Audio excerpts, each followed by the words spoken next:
the sultry haze of a Los Angeles summer night in 2013, the sudden and explosive crash of a speeding Mercedes would send shockwaves through the corridors of power and the realms of investigative journalism.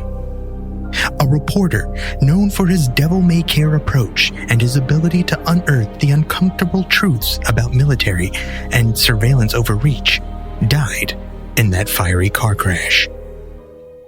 As details of the crash surfaced, so did theories of foul play and dark insinuations of a government conspiracy.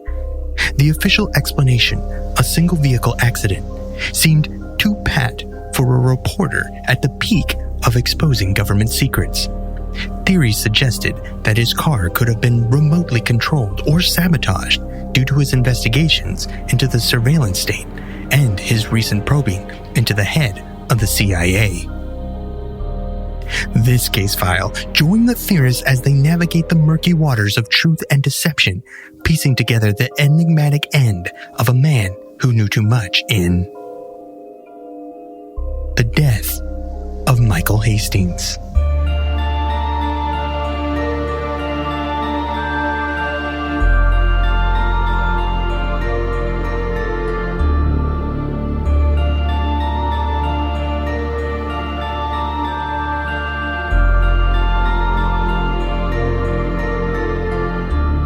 Welcome to Alien Theorists, Theorizing Case File 323, The Curse of Marty Berg's Fiery Crash.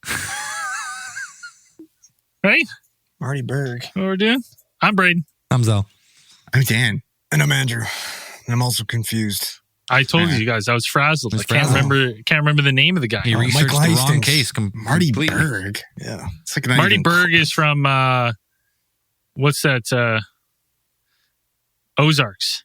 Marty Bird. Yeah. This is the East Hastings Chronicles. Remember that? This episode should be titled Fuck Around and Find Out. Yeah. Yeah, no shit. Michael Hastings. Conspiracy. I don't know. The death of Michael. Who killed Michael Who Hastings? killed Michael Hastings? Who killed him? I don't know. I don't know. That is the question. This is one of those cases that I know the basic details for a long time, but I've never really read about it. And then when you read about it, it gets worse. Well, I mean, and when I read this one and I was like hearing, like I was reading the accounts and like they talked to his family, I was like, I did get the vibes that we've talked about other reporters that have passed away. And the similar events. And it's very similar of like, Yeah. They're like, no, it was this. And I'm like, what's with all these reporters? Is it like, I mean, maybe it is a lot of stress. Yeah, he was manic. He was ready to break the most important story of his life, and he was Like, stressed Because the fuck who out else? about Wasn't it the Octopus Syndicate one? Wasn't that Danny guy? Casolaro. Yeah, Danny Casolaro wasn't the same one where he was like, he was onto something, and then they were like, oh, he just snapped, had a psychotic break. Yeah. And I'm like, I'm always kind of like, well, you know, and my brain instantly starts going to like MK Ultra stuff where I'm like, fuck, man, they got manic darts. I don't know about this one, though. I don't think they needed that. But we'll get into it. Yeah, what kind of? So who was this guy? Who was Michael Hastings? Who? Michael Hastings was an investigative journalist who he's usually labeled as like a BuzzFeed reporter, which is the man. Very Way to like- fucking undershoot him. Yeah. It's kind This of guy's not reductive. doing fucking like top 10 films where you can see Brad Pitt's abs. Like, Yeah. okay, like, Yeah. all right. I was like, I know was because like, I've clicked on it. But anyways, isn't that kind of a like it's Fight Club. for a red flag? For me, that was kind of a red flag because when it first went, I was like, why are we doing this thing about this? Who gives a fuck about BuzzFeed? And then when you get into it, you're like, this guy was legit journalist who like fucking broke huge stories, like did war Buddy, tours he and was stuff. responsible for a 4-star general losing their fucking job. And yeah, somehow we've regulated him to BuzzFeed journalist. I think there's a reason. Disinformation. Yeah. I think so. There was a time when I remember briefly there was a time when BuzzFeed was considered like a legit news source. Like there was what month? There was it must have been 30 days. Dan. No, they had I think their reporters had a reputation. It might have been Michael Hastings. It might have been Hastings way back in the day, but they had like a reputation for kind of like asking harder questions. The and tough stuff, questions. And actually, like, They're like, what's your hair gel you use, and Brad? I think, it might have been people just like Also, here's a underestimating video him. of It's like, Hulk Hogan having sex. Sweet. We broke it. And like you guys mentioned before, one of his most well-known pieces of work was an article that he published, or an article that got published in Rolling Stone in 2010 called "The Runaway General." He had pitched this article to Rolling Stone. Pretty much, it was this was kind of near. Well, it was during like the Afghanistan war, right? After we had put the troop surge in there. And like this general, the runaway general, fucking Stanley McChrystal, literally was the man who ran the Afghanistan war. Yeah, he's the one of the people who war. sold them. Yeah, he kind of sold them on the whole, like after they canned one guy and then they put in McChrystal. McChrystal was kind of the guy who put in to affect the coin strategy, the counterinsurgency strategy, which is like a more. I mean, he was well known for being like a kind of badass, and there's a little bit of whole really long. The article's great. Like the article's really great. Hastings' writing style is it's enjoyable because it is like he uses a narrative style, which kind of writes it as like a almost like a little. It's a story, and like you read it, and it's all these things. There's a really cool story behind this article as well, too. Like I don't know if you guys looked into it at all, but like the whole reason why we're going to get into why this article was so explosive was the fact that, so I guess they call it embedding, is when they put the reporter to stay with, the person who they're interviewing. So McChrystal and his entourage is what they called it, were out touring Europe. They were doing a couple conferences in Europe, and they sent Hastings to go interview him while he was there. And while they were there, I think they were in France or something like that, there was that the volcanic eruption in Iceland. Oh, he got stranded. So all the planes got fucking grounded. So Hastings got stuck with these guys for like fucking like days to a week. Right. So he's hanging out with them on a daily basis. And all of a sudden, like we got fucking almost famous. Yeah, right? Like he's hanging out with off the record. Yeah. Off the record. Right. Like he's literally living, like he's living with Stillwater. Right. He's living with McChrystal, hanging out daily and getting comfortable with these guys. And like, if you watch any of Hastings' interviews and stuff like that, he's a well-spoken guy. He's charming. He's funny. Like, you can see how he can get in there and fucking get the information that he did. And that was like Hastings' kind of thing, is like he'd go on these tours. He was kind of known as being like a little bit of like a chaser of these kinds of stories. Like he would go into the multiple tours, like during Iraq and like the second Iraq war, and then kind of going into these dangerous situations. He even lost a wife. Like he had a wife at the time that was like fiancé, into the same thing, and like she got killed in Iraq. Yeah, there was one anecdote about him, like actually like like he went to somewhere and he was like he somehow got like on the trail of getting like a possible interview with some kind of like local warlord, and everybody was telling him not to go, and the dude just like got in like a Honda Civic and it was like, or a Toyota Corolla, and was like driving out to the middle of the desert to meet with a warlord, and everybody's like, you're gonna get fucking murdered. I don't think that interview actually ended up happening, but it's like that was one of the things that kind of they felt like characterized him best, is like he would just go for the story no matter what. Well, I read an interview with his brother, was like they would try to convince him. They'd be like trying to, like, after his fiance died and stuff, and he was like, well, I'm going back. They're like, don't go back. You just lost a fiance there. It's so dangerous.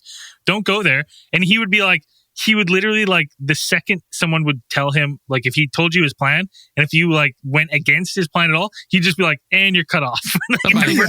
We're no longer talking because I'm going to Iraq, and you're either supporting me or you're not in my life. Dead to me. Yeah. So he wrote a number of articles. He also authored like several books, including like he had like one called The Operators, which had like his pretty much insider view on the U.S. military operations in Afghanistan. And if you go into like his work, like a lot of it's considered like controversial topics and exposing. He's kind of deemed as responsible for exposing a lot of issues that hadn't really been brought to the public eye. Like if you read some of his work from back then, you could be like, oh, I see why shit wasn't he involved in something about like the drone strikes too? Yeah, he was critical. He was like extremely critical of the drone strikes, like of the drone program itself. I mean, for good reason. It is. If you think about it, it's the craziest. You're playing a video game with a remote control vehicle carrying payloads of fucking warheads and machine guns, and you're just blowing, blowing up buildings. Detached. Yeah, and it feels like a video game because you're not there. You know, which thing I really liked about looking into this Hastings guy too, it's the fact like he is a left-leaning journalist, right? And yet he takes fucking the Obama administration to fucking task constantly. Like he's not like nowadays. If you are a left-leaning journalist, it's your team. That's all you like, and you fucking literally stroke them completely, or it's either you're right. Like he definitely didn't really seem like he chose, like a definitive side. Like it seemed like he was being an actual journalist, Yeah. Like those days feel like they're fucking gone. Just calling it how we've seen it. Yeah, that was one of his, I think one of his defining characteristics, as a lot of people said, is that he felt like the ultimate responsibility of reporters is to like speak truth to power. It's to be like, you're supposed to ask the hard questions. You're supposed to be able to get in there and make people angry and kind of get the real truth out of people so people can read about it and then, make informed decisions or, however they want to process that information. But you're supposed to push the limits. Like you're supposed to get in there. You're not supposed to kind of lean one side or the other. You're supposed to just get in there and then kind of question. Yeah, I guess like, I don't know. It's like, it's one of those things like, okay, I guess you want other people to use their moral compass you just want to provide the facts. Like you want to get everything so people can make their own decisions, I suppose.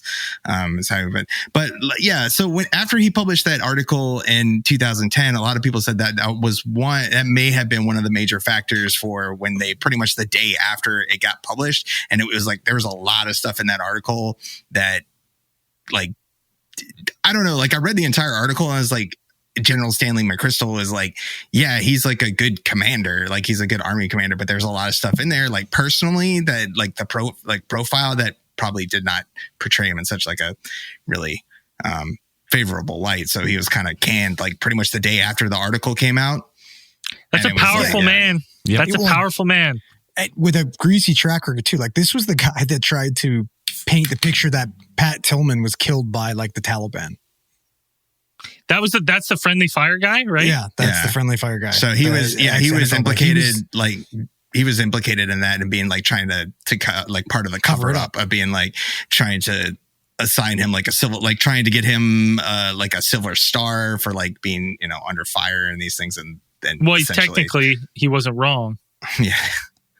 But then under that came under investigation because of those things. But yeah, he was unconventional for sure, but he was also, I don't know, a lot of people like under his command were like, kind of gets shit done. Like they loved him.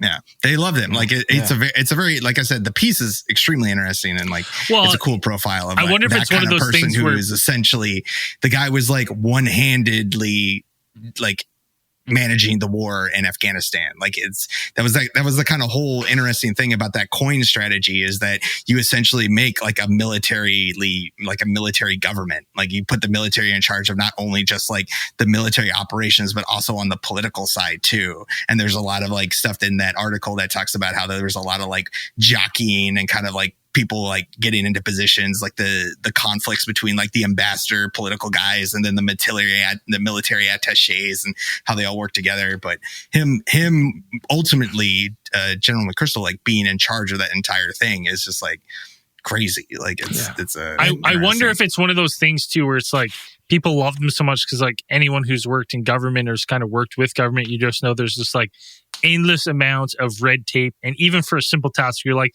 we could just do this. They're like, no, there's a form you got to fill out for that. Takes 4 years.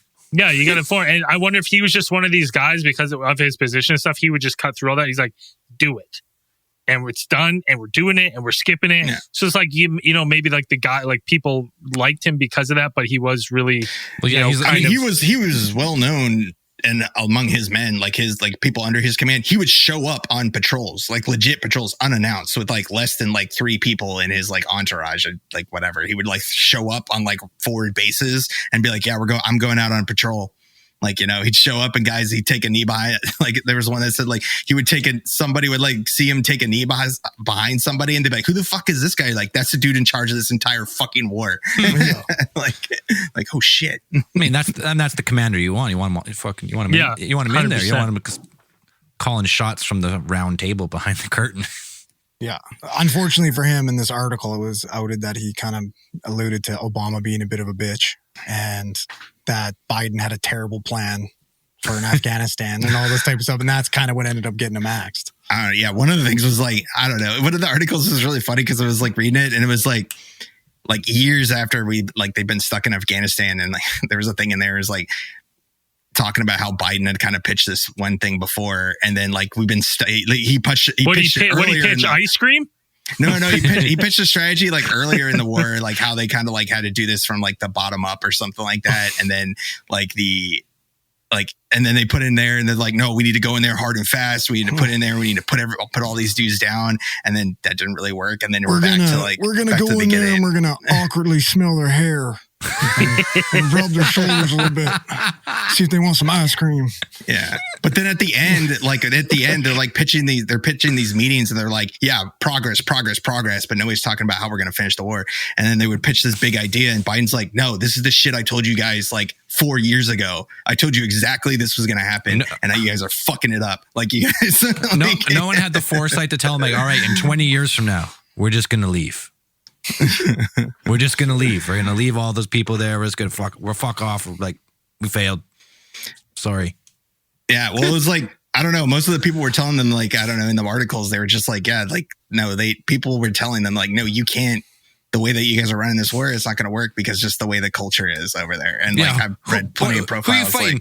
Like, Al-Qaeda, the Taliban? All right. In 20 years, we're just going to hand the country back over to the Taliban.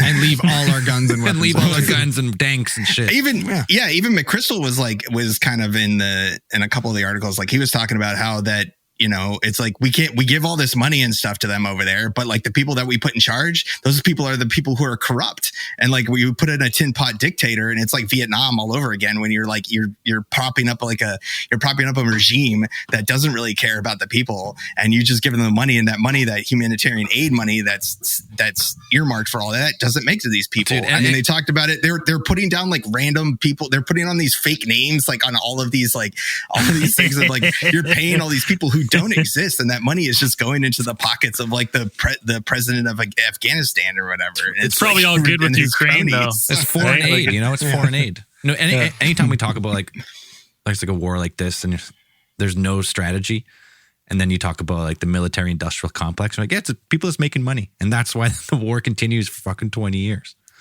Like really, like if it was a war about like outing some evil force in Afghanistan. The greatest army, WMDs, man. The greatest army the world has ever seen. If they really wanted to, could have went in and done it in probably a year. If that was the true purpose, just like go in. Well, if we had no concern for like human rights or anything, if we were an army like the Mongols and we went in there and we just murdered everybody, we'd be over. It'd be over. Do we have a concern for human rights really outside of on paper? There's a slight concern. Sure, there's a slight concern. Yeah. It's if the target has only if a target has 80% civilians, but if it's only 70. It's okay. I nuke it. I don't know. There's a reason that Afghanistan is called the graveyard of empires. Like, there's a reason. Like, there's a lot of reasons. It's true that whole area, just like all of human history, just constant flips of fucking empires, man, and death, Yeah. Yeah. So I don't know. Hastings like reported on that. He published out that, and then a couple other books, like mostly like, you know, talking about the people who are running the war in Afghanistan, being critical of those positions. Well, he did one too, like and the administration. Why the Democrats love to spy on Americans. That was a pretty big one too. He was also like a very vocal supporter of like whistleblowers and like investigative journalism. That's a no-no. On a whole, he kind of like he was in support of like the freedom and the rights of whistleblowers, like getting them whistleblower protections and like increasing those things. And then he would also be a frequent critic of mainstream media for them being, you know, what he perceived as being complacent and like unwilling to challenge the status quo. That's great. So we need more Michael Hastings. So, and then the kind of thing is like most people said like he would say all of these things, and then they're like, look, like even in his profile of McChrystal, like it gives you like an insight into like the kind of people that McChrystal like hung out with, like they're all killers. they're all straight up like special forces. Like all of them are like, French Foreign Legion guys. Like your dudes are going to like snap your necks and shit like this. And they would be like, hey, dude, like his friends or like his coworkers would be like, hey, maybe you don't want to be like too hard on these guys. And then, but he's quoted as saying like, whenever I'd been reporting around groups of dudes whose job it was to kill people, one of them would usually mention that they were going to kill me. So like, and they did. So allegedly, so after his, after like kind of this career and thing, unfortunately, like we lost Hastings on June 18th of 2013. Like prior to that, like about like a little before that, middle of June, Hastings, who was 33, was kind of the people who were in contact with him described him as seemingly openly afraid. Like he was kind of saying before that he was like nonchalant. He was just like, yeah, whatever. Like I'm doing my job, like no big deal. And then it seemed like just switch where people thought like he was having like manic episodes. He started to be depressed and he was getting schizophrenic because he thought people were following him and shit. He was kind of implying or alluding to like the fact that he thought that the helicopters were following him. He thought there were more helicopters in the air than usual. He was noticing, and he thought that somebody was tracking him. On Saturday, the 15th of June, he called Matt Farwell, who was his writing partner, and he was telling Farwell that he might be interviewed by the FBI. Like Farwell, like is saying that he said that people that he knows, Hastings, were going to be interviewed or approached by like federal agencies. And, Farrell describing him as being really cagey over the phone. And it was just really odd and out of character for Hastings. On the 17th of June, Hastings emailed colleagues at BuzzFeed to warn them that, the feds are interviewing my close friends and associates. But he was onto a big story and he needed to go off the radar. It wasn't a top 10 list. Yeah, no. Now, it had something to do with CIA Director John Brennan. Yeah, so that was that's one of the things that they said that he was working on. That he was working on like a profile of the current CDI or the current CIA director, John Brennan, and that was something that he was going to be releasing soon. Now, since Hastings didn't want to communicate anything more over email, apparently, like according to Farwell, who was living in Virginia at the time, said that he had set up like a luncheon date the following Thursday with a trusted friend of his to kind of meet with Hastings and kind of get like what he's, pass along any information personally, not via email or anything, securely, I guess, and tell him what's going on so he could pass along that information. But on 4:20 a.m. on Tuesday, June 18th, it was Hastings' silver Mercedes C250 coupe was seen speeding south on Highland Avenue, crossed Melrose, jumped the median, and then hit a palm tree and exploded. And like we're talking like this is like a residential area, and they suspect he was going about 190 miles per hour. Miles an hour. It's like 300 kilometers an hour. Yeah, that's insane. Like as fast as the car could go. Buddy, that guy was going 121 gigawatts. He's going back to the future. Yeah, he's trying to get back to time. He's trying to go back to the future and change what he did because he realized it was a mistake. Buddy. But it wouldn't be like, I mean, the crash happened on June 18th, but it wouldn't even be like 2 days until like about 2 days later that they would actually identify the body because it had been burned so badly in the crash. He was labeled in the Los Angeles coroner as John Doe 117 until they pulled fingerprints to confirm that he was. I wonder if the Michael coroner Hastings. that night was a fan of Halo because isn't it Spartan 117 is John Spartan 117 Halo series.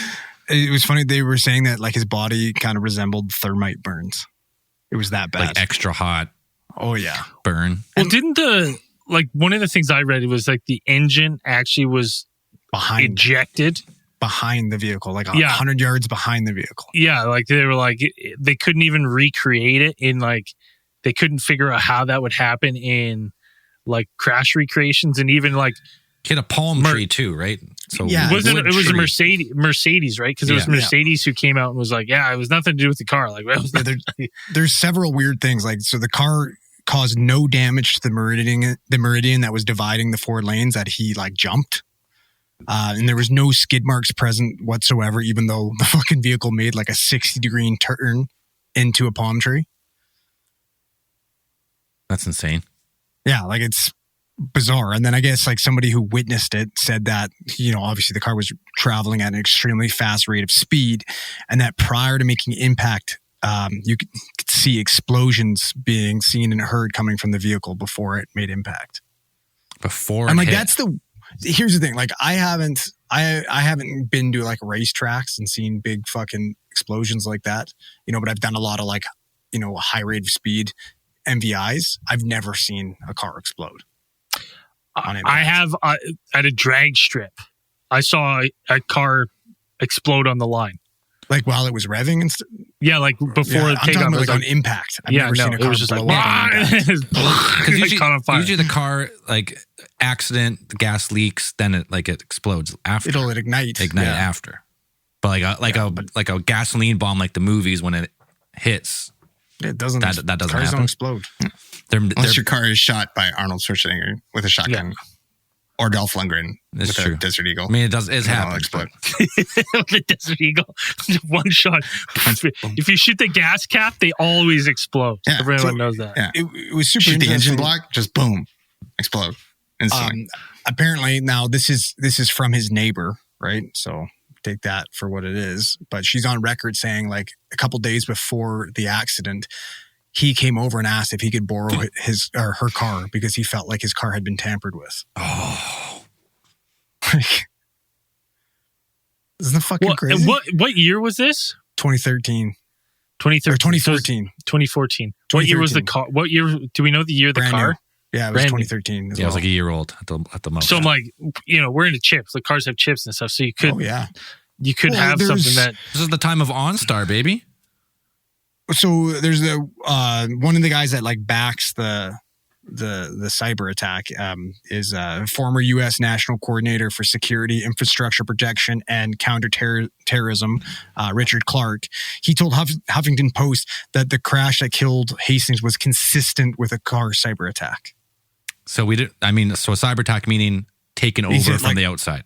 Yeah, he's like, this is his quote, "It's relatively easy to hack your way into the control system of a car and to do such things as cause acceleration when the driver doesn't want acceleration, to throw the brakes on when the driver doesn't want brakes on, to launch an airbag. You can do some really highly destructive things now through hacking a car, and it's not that hard." Now, that's scary. Like, the one thing I would say to that is, though, like, yeah, you could do like a mass acceleration, but like, I mean, I imagine those cars still have like a drive shaft. So it's like he would still be in control of the steering.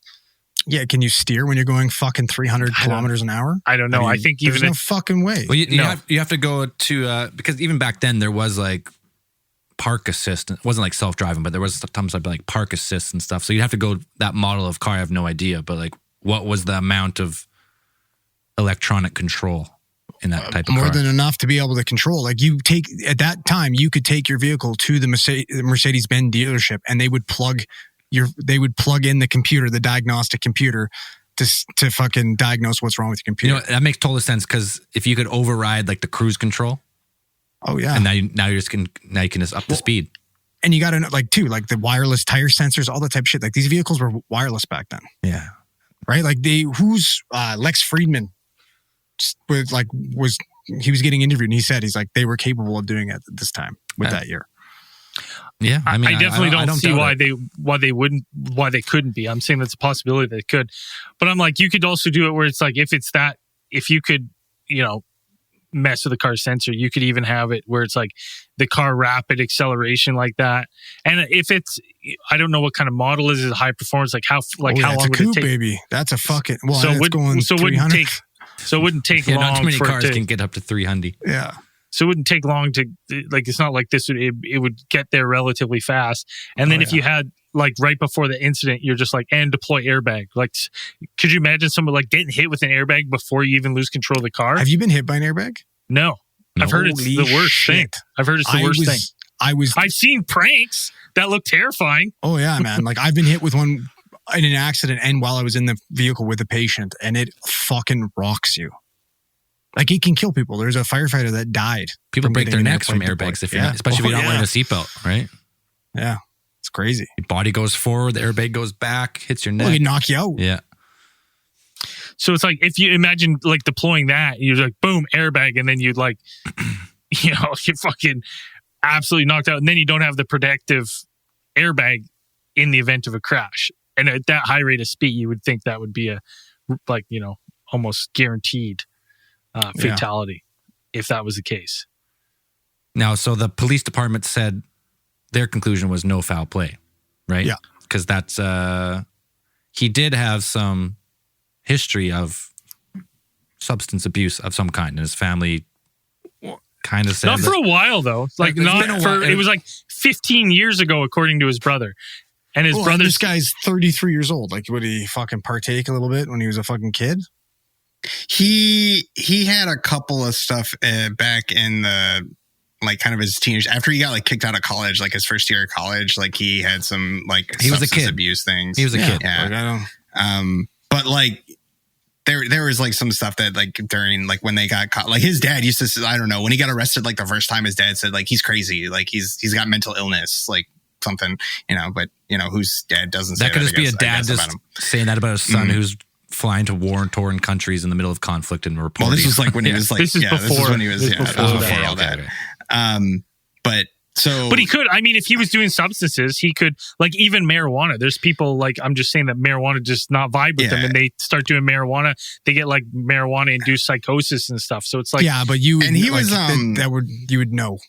He was on and off, like people were not like he normally, I guess when he was in, you know, the good state, like he normally didn't partake in alcohol. Like he was known as being like kind of a bit of a teetotaler. Like he would turn down drinks, he wouldn't drink. But then there were times that people were like, no, he would fall on and off the wagon like every couple of years. Like he'd kind of be like, as you know, it's, I don't know if it's a coping mechanism for kind of the stuff that he would see. Like, it's just kind of, people say like, you know, when he would get onto something like really big, like he would start, you know, the long drinks, hours, hours, the kind of weird, you know, flying jet lag, all of that kind of stuff. You're just like, you can't keep up with it without doing something. Well, I imagine it is some sort of like, you know, especially when you're pulling on strings like that, and you like, you start to realize that you're like, holy shit, like, you know, I am onto something here. Like, I can see that, like, you know, late nights, lack of sleep, you know, you kind of start to. I think he was having trouble getting his books published too. He's getting like one book that he had written about. He had like one or two books that he had tried to get published, and like he couldn't get them published because they just like the publishers were like, we're not gonna, like one of them they said they described like this like 2-chapter long like affair with like what it may have been a spy, may have been a kept woman. They're not really sure. Like, it's just like this whole like really sordid 2 chapters of like him just banging this lady. And they're like, we're not gonna publish this. He's like, I'd read that. Yeah. Right. So the coroner's report in the end said he died of massive blunt force trauma. Yeah, so he's dead before he burned up, because obviously he's going so fast. Thank God. But there was trace amounts of weed, cannabis. So, I mean, he's a journalist, so maybe a little puff here and there, and a little bit of, what was it? Amphetamine. So, I mean, a journalist, Adderall, baby. Adderall, for baby. Sure. But 100%. I think the key thing about the toxicology report was that he was not intoxicated at the time. They said it was not a factor in the crash. Yeah, like it was like, trace amounts, so not a factor in cognitive ability. So basically irrelevant. Yeah, just like, okay, his blood shows he had a trace amount, but there's no way that was enough. Yeah, to send him 300K down the road into a palm tree. Yeah, absolutely. Fucking crazy. Because if you think about, you know, the old school assassination, you know, hire a guy, shoot a guy, no motive, no knows who. That's like your best option, like way back. But like assassination, where there's no way to be like, how would you ever? Well, the evidence is destroyed. It's gone. Yeah, like and the it's like computer's gone, all the keystrokes and everything else to go into it. But it's interesting. Like, there's old theories on, like, they call it the CIA's Boston Breaks assassination technique, and they say like they've used these previously too. Like you look at accidents like Princess Diana's where there's no fucking skid marks or anything like that. But the And there's a brakes few just other don't work. lesser known. Yeah, and they're like they've been having ways of tampering with these vehicles for how long? Have they been like cyber attack? Obviously not back then. I have no doubt. I have no doubt that would be the case because you would obviously. I mean, all foreign governments would be like, this seems like a good way that, you know, we could make attempts. I definitely think they would 100% have plans. I think that's 100% real. Well, we know they do because with the WikiLeaks, they released that trove of documents called Vault 7 that contain details regarding the CIA's global covert hacking program. And in it says, as of October 2014, the CIA was looking into infecting the vehicle's control systems used by modern cars and trucks. The purpose of such control is not specified, but it would permit the CIA to engage in nearly undetectable assassinations. I wish I would have uploaded that into my Tacoma before it was stolen and taken to Afghanistan. Fucking boom, blow them up. Just fucking running right off the road, man. No one gets my truck except for me. Well, if you think about, especially like now in today's age, like if you think these things, a lot of them like Teslas and stuff wired into GPS routes, like, you know, obviously way more now. something can ping them. And it's like, how easy would that be? You're like, okay, well, we know he's taking this route because it's planned in his system. And we know there's like a bridge here and we're going to run him off the fucking cliff at this point. Right? Well, it could be something like they could say that, but it's also increased assassination. Is like there's like that strike they did on that one Iraqi leader, and it was like they put a missile straight into the roof of the guy's car. No civilian casualties, killed everybody in the car, just like that. Like it's just you can drop like a bomb straight into like a 2-foot radius of where the car is because you can track it. Like you know exactly where it is while moving. Yeah, that's crazy, man. That's fucking crazy. I mean. There's other ways to assassinate people than just like pushing the gas pedal, like, you know, I guess. Well, yeah, but you got it like it's a little bit more conspicuous. You're not going to send a missile through the guy's fucking sunroof. Yeah, like some people think that it was like there are theories on there, obviously on Reddit and shit, that they said that this was a drone strike. Well, the explosion. So the thing that gets me is that if the witness says explosion before impact, what's that? Like, what is that? Who knows? That's something like, well, I was wondering too, like, that could have been the airbag. I don't know if you would have heard the airbag from outside the car. Fucking right.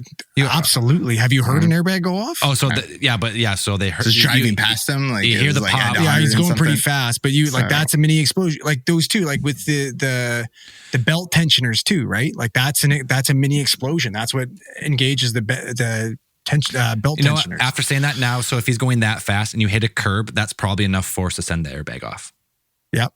Right? Before so you hit the curb, the airbag pops, and then you hit the tree after. That makes sense. Well, yeah, but if he jumps the curb and there's not a lot of damage, I mean, it's just the force. It's the I guess force. so, yeah. So it must have just Stukes a hazard. Yeah, just over 100%. Modern.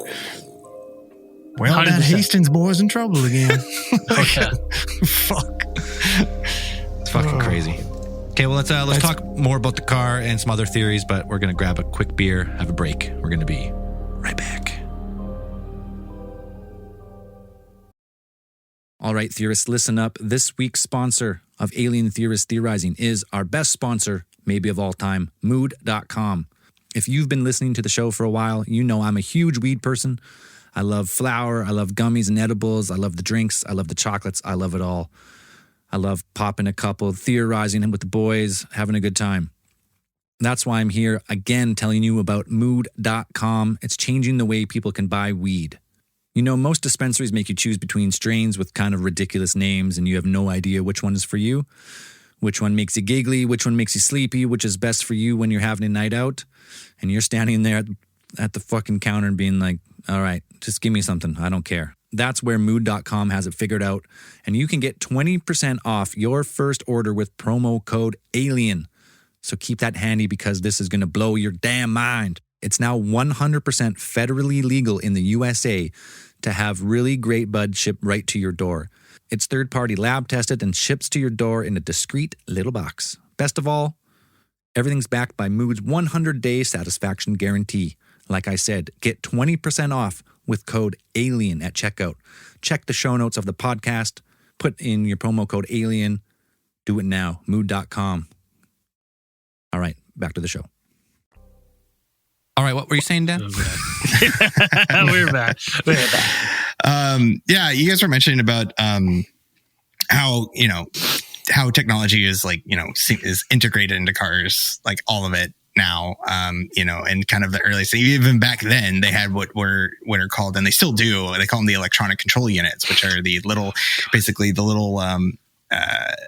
kind of like these little black boxes that they store in different regions of the car. Actually, like most cars have like multiple electronic control units that store all of the data logs from the car's ECUs and stuff. And so like you can possibly go into those and you kind of pull into there to kind of look for if you're able to retrieve them. And these things are designed. I mean, they're designed like black boxes on planes. Like they're designed to survive explosions, extreme force, these kinds of things. But if you can take those, you can extract from them data, stuff. You can look for stuff like unexplained commands or irregular patterns in throttle control, braking, gear shifts. Like it has all of that information in there. That's kind of one of the places that we would probably start. So, but I will say that none of that information from the car that I'm aware of, like from a Hastings crash, was ever publicly released. Like if they do have that data and they did look at it, they never released if it even or survived. Because it's not like an airplane black box where it's like an indestructible or more or less indestructible box. It's probably not meant for 300 kilometer an hour explosions. Well, actually, like those things kind of are, because like they need those things for investigations, and they do need those things for like insurance purposes. Like they do like design, like I said, they're designed to survive. So maybe it's possible. Yeah, they could have been destroyed, but I mean, there are ways that you can retrieve that data. It was never announced that if they did or not during their investigation. That's what I'm saying. Because they got rid of it. They don't want anybody to know. I'm the same reason why they fucking cremated the guy without his family knowing. But I mean, essentially, he was cremated by the accident, I think. Yeah, I don't think. Yeah, but they cremated him anyways. Yeah, I'm just saying that, like, just like any safety device, they say like up to what would be a reasonable crash. They have to, you got to account for that. But this is not a reasonable crash. This is like something beyond normal. Did you watch the video? I've seen the video of the crash. It explodes, man.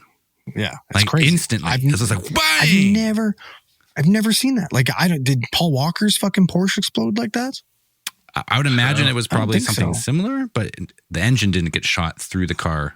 Yeah, like it's bizarre. I don't know. I don't know if I've ever seen another accident similar to that. It just seems so crazy that if it was a palm tree, because just like anything, like when they show you like a ping pong ball at 500 miles an hour can go through the ping pong racket, but then somehow the palm tree at 300K can still explode. Like you think it would just disintegrate the tree, like it would just explode. Yeah, that's a good point. Right? Like obviously the car is going to be destroyed, but the tree also is this going to disintegrate? Because it's a simulation, man. Haven't you ever played video games where every tree is indestructible? That tree is like fucking like adamantium tree. It's just it doesn't move because I think the tree is still there. They put signs on, say this was not an accident every year at the memorial, and that tree is still there. Crazy. So that tree split a car into, ejected the engine through the car, and yet is still standing there. That's another interesting thing too. Like when you look at like new technology, and I'm pretty sure even in like 2013 they were doing this, like with the crumple zones and stuff. Weren't like when newer cars get in accidents, like the engine drops. Honestly, right? Like that's part of the. I know we got called out one time for calling out that the older car is more secure, like a long time ago. But yeah, new cars are made to be way more head-on, like secure. Like if you hit head-on in a new car, they're way better. They blow apart and to take the impact. To absorb, yeah. Yeah, so the cars get fucking destroyed. That's the difference. The old cars are like tanks. Yeah. But the people inside fucking die. Yeah. Whereas the new cars get obliterated, but it keeps people safe. Yeah, that's what they have like crumple zones and stuff for, to like distribute the force to all the thing. We were probably really drunk, and that could be it. That could have been it. I think we were talking about an old car hitting a new car head on. Oh yeah, and obliterating the new car. Yeah, the old car will run. I don't remember what It's like a steel death was. trap. It's a fucking tank. A 6,000-pound car. Yeah, so I mean, it's crazy that just the way it happened and the previous And circumstances everything around it behind it. And so if his neighbor is not some lady that's just trying to get her name in the fucking headlines or something like that, coming out with that, like coming out and saying like thought somebody tampered with his fucking vehicle. Like, was the stuff that he was ready to leak about the CIA their ability to fucking hack into people's vehicles? There's probably some foreign government meddling or something. Like maybe that's why he was driving around at 4 a.m. because he thought they wouldn't be doing it then. But I mean, I could even see it as being some sort of form of like, this guy made enemies. And like Dan said, you know, he said that like, you know, some of these people would be like, I'll kill you. Like, so it's like he made powerful enemies. And you think about the general that he got, like, you think that article came out and that guy in the back of his head, he didn't make a list of being you know what I mean? Like, fuck this guy. And his friends, you know what I mean? That were around. They're like high ranking in high positions. Dude. You know, obviously have a vendetta. Like even if, let's just say he was about to break this insane CIA thing that was going to paint the CIA in a terrible light. I mean, that's still a perfect opportunity for one of his other enemies to be like, and we're just going to off him now. And because people think, like, make that connection that he was about to break this other thing that, you know, really had nothing. This was all retribution for past stuff he's done. Brad Pitt really didn't like the top 10 he put him in. Yeah, well, 2 of the pictures made him look fat. Yeah, he's choked. Yeah, it's crazy to think about. So if you're like you're a military general, you're in active war, you're giving orders and people are dying. Like, that's a different mind of a human. Like, if it's a regular person, vendetta, you're not going to. Oh, right. Yeah. Your value for human life is so much different. That's what I mean. Like, you're sacrificing your own troops in the pursuit of the common goal of whatever that may be. Like, that's a different mind of a human, right? Oh, fuck way different, like completely different than the average person. So if he thought he was wrong, like, where does that mind go? I mean, that's the question, right? Like, you're the top general in a foreign conflict, and you're ordering people to blow people up and to get the bad. Like, it's insane. That's a crazy position to be in, and I can just imagine what it does to your brain, right? Just fucking crazy. Thousands and thousands of people have died because you gave an order or orders over years or whatever it is. That's nuts. And you have to just be able to be like, just brush it off. Be like, that's my job. Well, and you like, if you think about like if he's that high up and he knows of, you know, operations and stuff, it's like of hijacking cars and systems like that. It's like, you know, I'm not saying that he's the one to do it, but I'm like, you know, if you're going after these like high level like military personnels, like I'm just saying, if one of these people, let's just hypothetically go through this, if like a high ranking general like that got disgraced, like you still have connections. I'm sure you have connections to do like with dangerous people. You know all the Black Ops guys, right? Right. You know what I mean? Like, so I don't think it's out of the question that like someone that he wronged or like exposed couldn't make a couple phone calls and make something terrible happen to this guy. Well, you know, and that even could be like just like going as far as like, you know, not getting his books published. They're like, we're just going to make this guy's life miserable.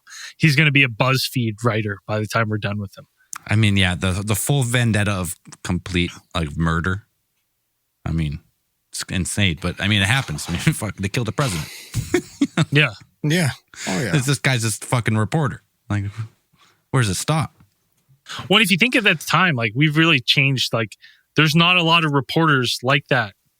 Yeah, there is. There's been a couple. They're in jail right now from overseas. Yeah, well, yeah. But that's what I'm saying is like, you know, it's you kind of just have this like, what, you know, if you're Fox, you put your Fox News shit. You don't do any other kind of angle. You do CNN. You do CNN. So, like you see this really like one-sided I'm not just picking on those two. It's everywhere. It's even your local news now. It's like wherever they lean, that's kind of what you wherever get. they think they get the clicks is where they're going to take. Yeah. Well, it's funny. Like I was listening to these guys talk. I give them credit. I can't remember which one I was listening to, but they saw like after this death, you saw this mass exodus of like investigative journalists going into like advertising and shit. So we're out. Like the position was just disappeared. They're like, it's just not worth it anymore. Well, and I mean, 2013, like leading up to this, I mean, I don't think there's ever been a more attack on reporters than in the years that followed this death. And I'm not making a correlation to his death. I'm just saying like everything, the climate of the everywhere. It's like, it's not like their reputation is down, right? It's like everyone's fake news this and no one believes anything. And, you know, I imagine these people are attacked from all angles now. So it's like, it's also just a much harder profession, I think, too. It's not as respected as it once was. Well, I think, and I think that's by design. Yeah, 2013 and previous to that, it was a different climate. Social media was just starting, but it wasn't until like 2015, 2016 that social media really became the news, you know?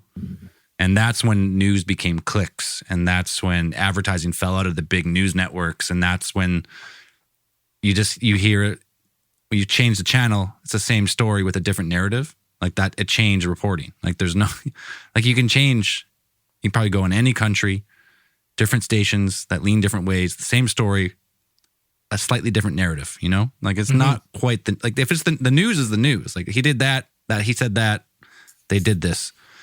No, like, well, he did that, but he did it because of this. And then you're like, oh, okay, geez. Like, how do you fucking, it's insane.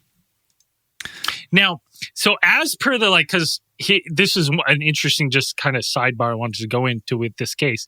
Because, like, I read an interview with his brother, and his brother was like, you know, he went to see him because he had heard he was kind of maybe struggling and went, and he was like, you know, he thought he was, you know, the things he's saying, he was maybe manic, and, you know, maybe he was using drugs again like he was 15 years earlier.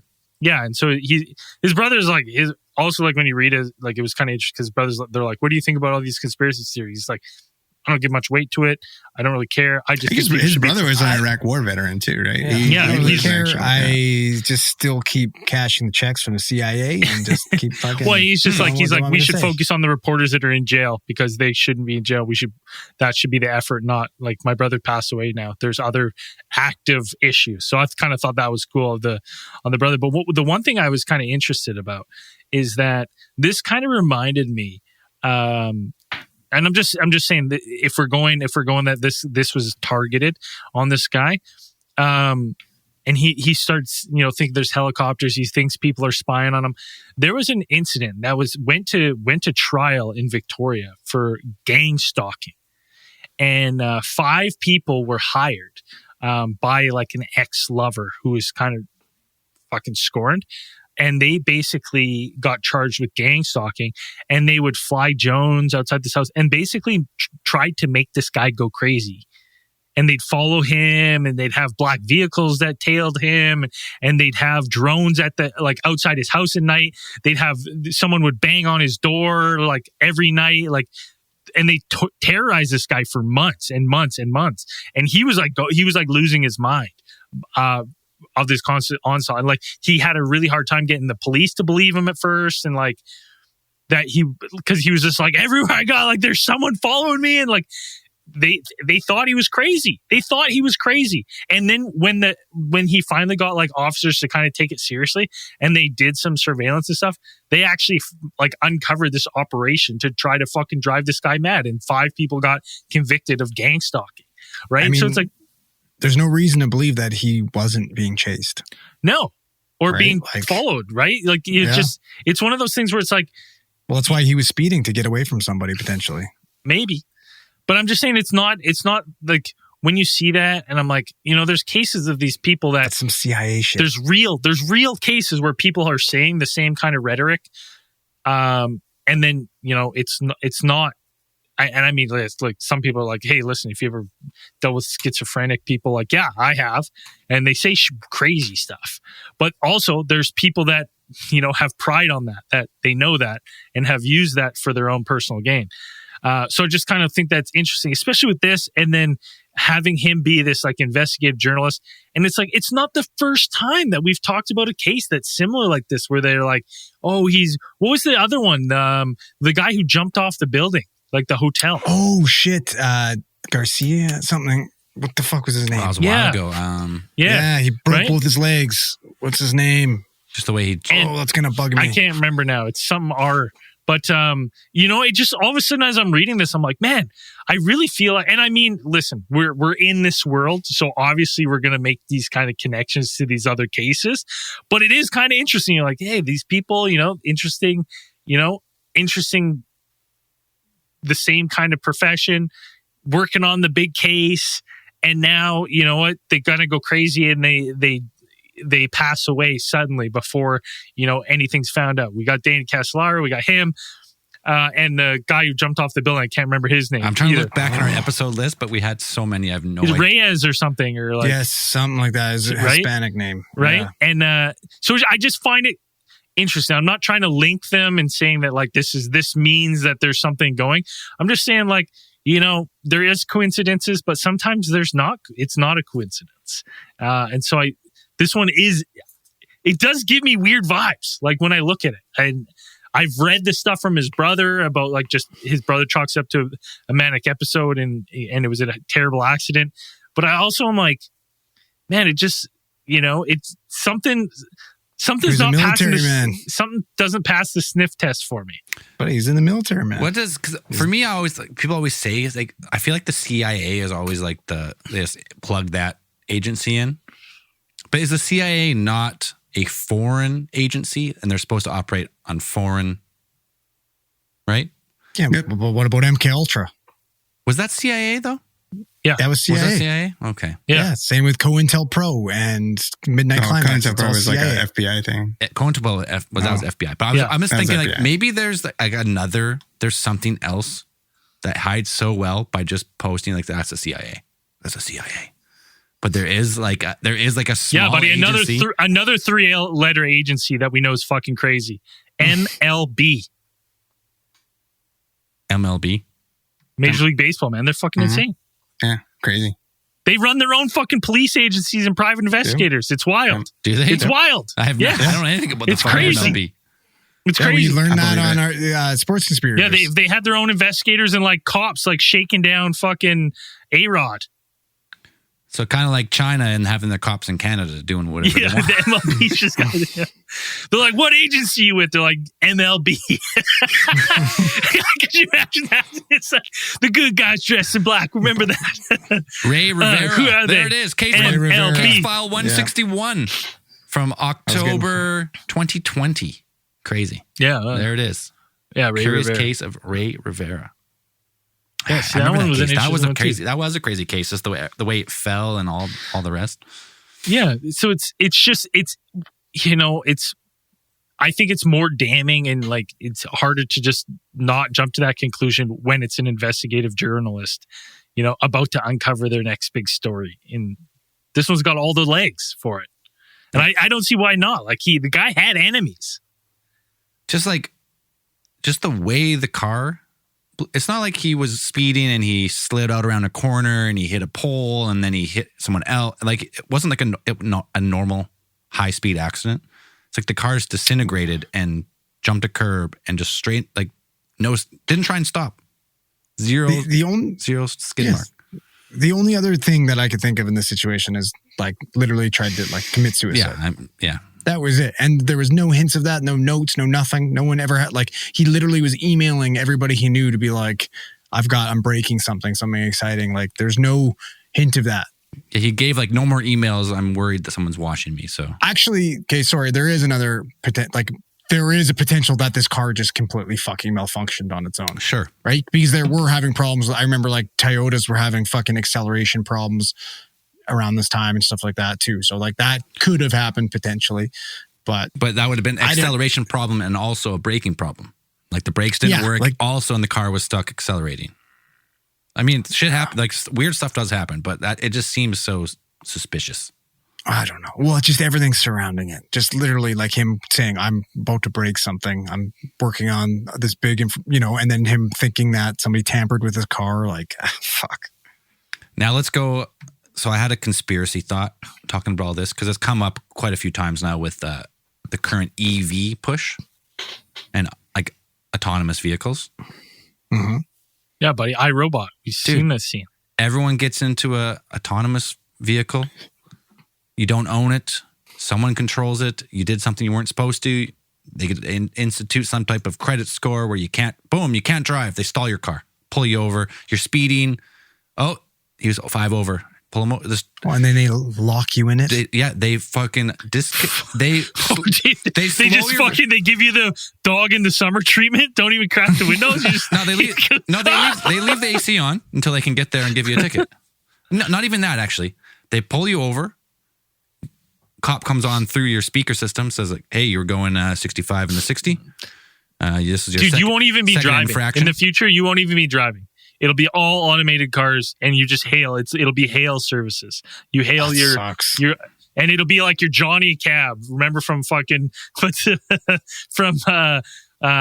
fucking Arnold Schwarzenegger Total Recall, where it's got the robotic cabbie. He turns around, dude. I don't. And then you don't pay your fare, and he blows up. Dude, I don't doubt it one bit. Or this will be the other option. So there's autonomous vehicles that are just like you just pay per kilometer, per mile, whatever. You just get in, get out. And then if you want to have your own car, like the licensing and insurance will be so through the roof that only rich people will be able to have it. Oh, 100%, because it'd be too dangerous, man. It'll be once everything's on the grid and automated. Like it's pretty much fucking already happening. No, gas right now is to me compared to 2 years ago seems affordable. I remember I went on a road trip 2 years ago. Gas was $2.40 a liter. That's insane. I had to go to Victoria, so I had to buy the gas. It was insane. I read a conspiracy that we're going to see cheap gas prices for the next 2 years. Not cheap, but not the height summer prices that we normally see, and that's because at this price point around in Canada, the 180, it's not, people don't think about buying an EV as much, so it's big oil just pushing back, being like, you know what, if we can just we can kill the EV industry if we just make gas cheaper for a couple of years, and then we'll fucking gouge them again. You know what new car I want? A lot of them are so whatever the fuck this guy didn't have or had, not that one. No, I want Mercedes. I want the hydrogen cell ones. The bumper opens up and you like plug in a hydrogen cell. Yeah, and then you drive beside your guy and you just and then someone shoots your bumper and it just explodes like a hydrogen bomb. You take out a whole neighborhood. I like it, but that's where we're going, and it's. Because you're going to be like, oh, these vehicles are going to be safer because they're automated. But then stuff like this is just open where they're just like, oh, it's crazy that happened. Oh, no. There's going to be a new crime unit, the automotive terrorism crime, where people hack the cars and just crash them on purpose. Well, I'm kind of curious, like, how difficult it is for, like, when is this, going to be an issue where you could have, like, this, the hacker group who hacked Ashley Madison's now like, we're taking over the cars. Well, they showed how easy it is at one of those hacker conventions. I've blacked something. What's it called? The convention? I can't remember the name. Yeah, it's like a big hacker thing, and they showed like literally they had a reporter in a car and they controlled it, turned the wheel, hacker convention. I feel like that's just undercover cop convention, dude. If you anything that is connected to the internet, if you are skilled enough in the back end, you can get in. Well, think about it, dude. Like, we're seeing those a couple months ago in the news. They're like telling fucking people in Toronto, they're like, keep your fucking key fobs near your front door because criminals will be easy. Like, they don't have to break into your house to get your keys. They can just remote control. I love they made a comparison video between like Florida and Toronto. And it was like the police director in Toronto was like, yeah, leave your keys by the front door. So if the criminals, they want their car, they'll come and take your car. You'll be safe. And then the police chief in like somewhere in Florida is like, kill them. Everyone should get a gun and you should just shoot them if they come in your house. 100%. Good. Like that is the number one difference between Canada and the States. They're like, just let them steal your shit. It doesn't matter. And the States are like, just shoot them. Kill them. You'll save us a police trip. Thank you. Yeah. It's like, fuck. He's a slight point. Like that's 100%. That's how the crime system has got to Canada where now it's like, just let them take it and maybe insurance will cover it if you're lucky. Yeah, but you're one to talk, Sel. You're already leaving your keys in the ignition for them. Don't make me explain the story again, all right? Don't make me. I'm gonna get you were agitated. You were a trendsetter in this one, buddy. I fucking didn't leave it in the car. Dude, I've been over to your house. I know. I've seen it. It's fucking. I didn't leave it in the car. I didn't leave it in the car. Ignitions. Shut up. I didn't leave it in the car. I had to get my car towed because I'd lost the keys. I had to get the ignition changed. Yeah. And it didn't matter. I don't care. Anyways, I wish I would have put a fucking computer in there. I drove that fucking Taliban car right off the fucking road. Blew him up. Can't though. I can never prove it. I can't prove where it went. Good chance. Yeah, it's in Afghanistan. Yeah. Where it was in Afghanistan. It's been blown up and now it's shot up. That thing's fucking gone. Or just been destroyed by the sand, more realistically. Yeah. But getting back to this one, I don't think it's so, like, I get why people think that there's more to this one. I 100% get it. I mean, there is strands that have legs. I mean, that was it though. The official report was blunt force trauma death, no suspicious activity. At least publicly, there was nothing else said like, hey, we found this black box in the car. It looked like it was hacked a bit. From my understanding of reading the brother's interview, I read like his interview, the picture I kind of got painted was that because the brother was one of the last people to interact with him, when the brother told them, you know, these things about him possibly being manic, maybe being on drugs, you know, and this is me kind of inferring that I kind of felt like that gave the LAPD an out of being like, that's exactly what happened. You know what I mean? Like, perfect. You're tying this in a bow for us. Case closed. Right? He's a military man. Yeah. The brother thinks this. Perfect. Like, that's it. 100%. You nailed it. Excellent work. He's on the payroll. So I just think that, and like, that's maybe why this other stuff isn't done, because they're like, well, that's, you know, that checks all the boxes. No one else was hurt. Right? So it's like, how, you know what I mean? Like, how much more police work are you going to put into that case? You know what I mean? Like, there's no other injured party. That's what I mean. If it was an assassination, it's the perfect assassination, because why would you look farther? Because it looked, at first glance, you'd be like, this is a very unfortunate traffic accident. And that, like, where else do you go with that? There's no one else in the car. There was no video evidence of someone like chasing them. That was it. Right? Who's paying for the investigate? You know what I mean? Who's paying the perfect assassination? Yeah, it would be. Yeah. If it is, it's perfect. Yeah. You call it like next to Dan's shoot a drone through the 2-foot window. Yeah, they could have dropped one through the sunroof, but this is true. Now I'm going to be terrified to have every time I open my sunroof, I'm going to be like, fuck. The no note and stuff though. It's like, I mean, listen, I'd have to look at statistics of suicides and stuff of like what's the statistic of not leaving any kind of fucking note or message to anyone and just being like, you know what I mean? I don't know that, but just sending it. Yeah. But and then why there? Like, why not earlier? You know what I mean? Like, why drive around at all? That's weird. Why pick a palm tree of anything you can run Yeah, into? like that. You know what I mean? Like that. You're just like, I think he must have lost control of the vehicle. Well, when you're driving that fast, like, and you're in a residential area, like, it's bizarre, man. It's a weird, like, it's. I mean, listen, I don't know the psyche of someone who's like, just doesn't. It's weird. The whole thing is something doesn't sit right with me. And I'm trusting my gut on this one. I just, like, when I look at everything, I'm like, something's up. I don't know who did it. I don't know who would be involved, but I'm like, the fact to just chalk this one up as, hey, this was a sad guy who just crashed his car going real fast. I don't know if I'm putting all my coins in that basket. That's the final thoughts for you, Braden? Yeah. Unsure. But leaning towards something else happened other than the official narrative. Leaning more towards suspicious. Yeah. Dan, what do you think?